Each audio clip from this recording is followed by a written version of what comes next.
ఒకప్పటి Tollywood hit pair Shivaji లయ మరోసారి వెండితెరపై జతకట్టనున్నారు.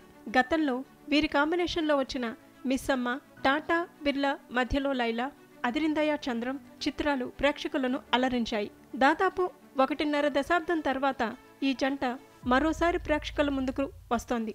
శివాజీ లయ hero హీరోయిన్లుగా ఓ కామెడీ క్రైమ్ థ్రిల్లర్ మూవీ రూపుదిద్దుకోనుంది. ఈ చిత్రానికి సుధీర్ శ్రీరామ్ దర్శకుడికి ఇదే తొలి చిత్రం. శివాజీ ఈ చిత్రానికి నిర్మాతగాను వ్యవహరిస్తున్నారు. శివాజీ సొంత బ్యానర్ శ్రీ శివాజీ ప్రొడక్షన్స్ పతాకంపై ఈ చిత్రం తెరకెక్కుతోంది.